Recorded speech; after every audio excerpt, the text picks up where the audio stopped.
Há alguns anos atrás, eu recebi denúncias de que estaria havendo desvio de dinheiro público através da concessão de empréstimos ilegais no Banco do Nordeste do Brasil. Eu iniciei as investigações e consegui angariar uma série de documentos que comprovaram que empréstimos eram feitos, apresentadas notas fiscais falsas, não é? Para que o dinheiro fosse liberado. E no fim esse dinheiro não era pago. Outro expediente, se apresentavam imóveis que valiam R$ 5.000 e alguns servidores do banco envolvidos avaliavam em R$ 1 milhão. E o banco perdia esse dinheiro. Bom, eu entrei com a primeira ação contra 23 pessoas e algumas empresas. Em seguida, quando houve a divulgação dessa ação, eu recebi também uma série de denúncias envolvendo uma pessoa com privilégio de foro e não pude agir, mas encaminhei tudo para a Polícia Federal e para o Ministério Público Federal. E em seguida recebi um envelope lacrado na minha casa, num dia de domingo. Quando abri o envelope, verifiquei que eram vários documentos que, na verdade, faziam parte de processos de concessão de crédito de valores vultosíssimos a algumas empresas. E a cartinha que veio junto com a documentação dizia como era o procedimento de 2 diretores do banco para fazer esses empréstimos. Eles maquiavam o balanço dessas empresas para aumentar a capacidade de crédito delas e liberavam empréstimos milionários para essas empresas que acabavam não pagando, né? Uma delas, inclusive, teve o dinheiro liberado, uma quantia vultosa, e pouco tempo depois pediu recuperação judicial, que é a antiga falência, né? Ou seja, como diz no popular, a empresa quebrou, levou o dinheiro e quebrou. O Banco do Nordeste teve um prejuízo milionário. Então, eu pedi a quebra de sigilo bancário desses 2 diretores, né, há 2 anos atrás. Agora é que nós estamos conseguindo mexer com esse processo, né? Houve aí uma celeuma com relação a isso, mas isso já foi superado e nós então estamos aguardando o resultado da quebra de sigilo bancário dessas empresas.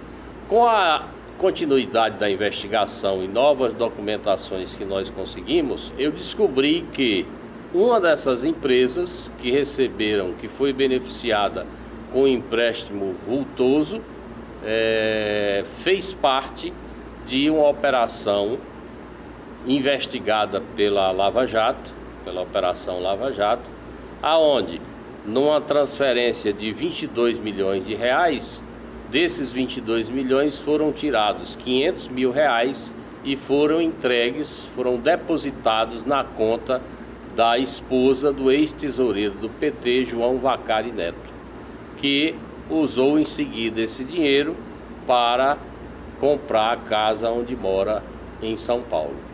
Então, nós estamos vendo que, além da gravidade dos valores vultosíssimos que foram desviados do banco, né, a gravidade está digamos assim, se alastrando, se alargando na medida em que a gente comprova que uma dessas empresas fez parte da principal operação de apuração de corrupção hoje no país, que é a Operação Lava Jato. O Ministério Público Federal já tem processos criminais com relação a essas pessoas, né?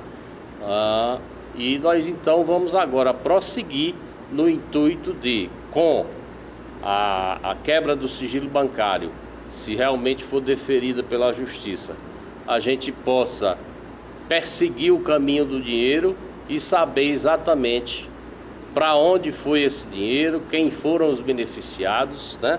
Quem foram os outros gestores do Banco do Nordeste que participaram dessa falcatrua e quem foi que recebeu parte desse dinheiro.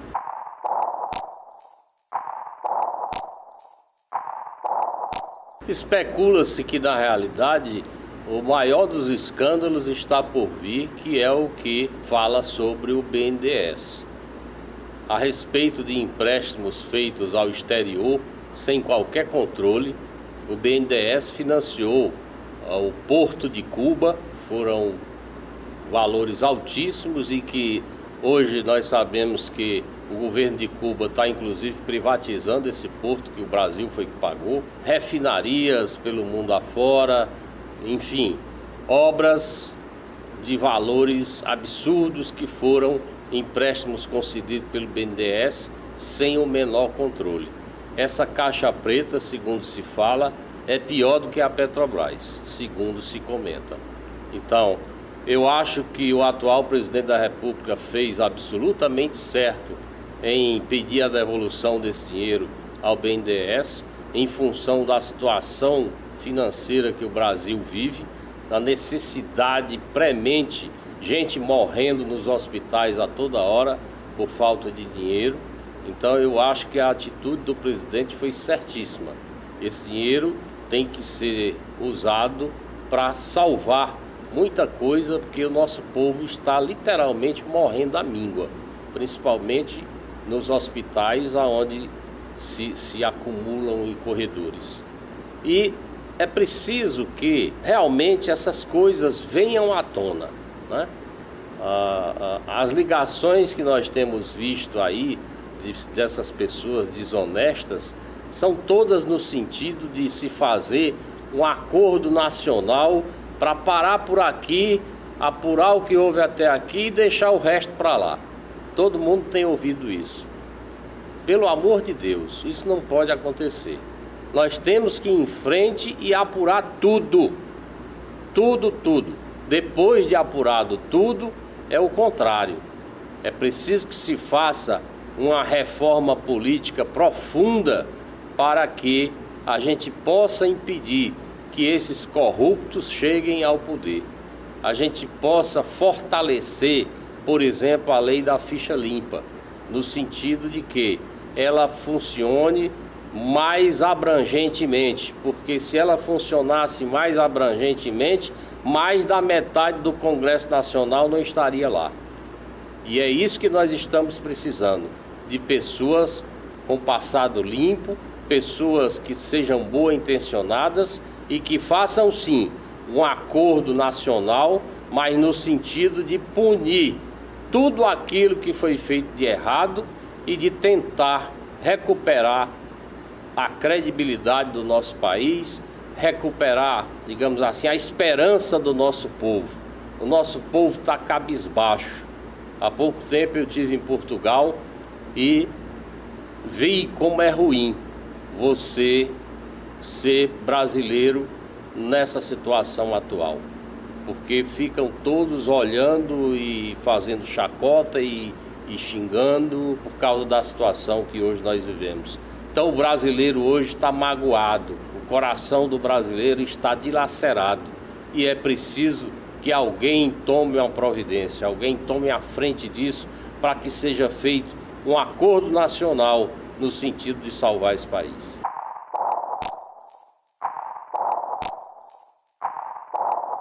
Hoje é impossível que se pare a Operação Lava Jato, porque a Operação Lava Jato hoje é um patrimônio do povo brasileiro. A Operação Lava Jato hoje não é do Ministério Público, não é do Poder Judiciário, não é de ninguém, é do povo brasileiro. O povo brasileiro não vai admitir que qualquer manobra possa impedir ou minimizar qualquer ação da Operação Lava Jato. O povo vai às ruas, pode ter certeza, se alguma coisa for feita com a Operação Lava Jato.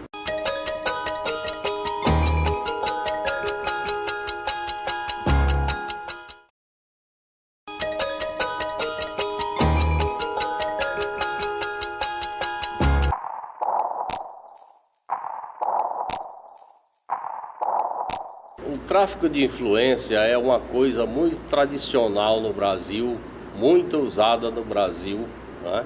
E isso tem trazido muita revolta a membros do Poder Judiciário, a membros do Ministério Público, porque o nosso nome às vezes é usado sem que nem a gente saiba, né? Muitas vezes o nome do magistrado, por exemplo, do promotor de justiça é usado sem que nem ele tenha conhecimento, né? As pessoas, os lobistas, às vezes para dizerem que tem determinada penetração em algum tribunal ou em alguma vara, eles costumam dizer: não, fulano é muito meu amigo, cicrano é muito meu amigo. Isso é muito comum, né? Às vezes trata-se de uma verdadeira bravata, né? O que acaba por revoltar tanto os membros do Ministério Público quanto os membros do Poder Judiciário, porque, via de regra, olha, eu não acredito que numa situação dessa que o Brasil está vivendo, um ministro do Supremo Tribunal Federal se preste ao papel de querer manipular a Operação Lava Jato, né?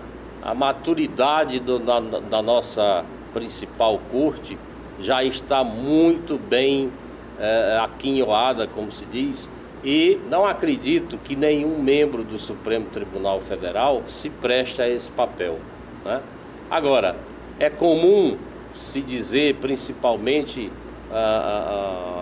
alguns advogados, né, muitas vezes falam: não, deixe comigo que o ministro fulano é meu amigo, né, o promotor, o juiz, quando na realidade esses contatos nem acontecem. Não estou dizendo que isso não pode acontecer, claro que pode. Em toda a área existem pessoas boas, pessoas más, pessoas honestas, pessoas desonestas. Então não estou dizendo que não possa acontecer. Só não quero acreditar que, por exemplo, no Supremo Tribunal Federal, o ministro do Supremo possa se prestar a um papel dessa natureza.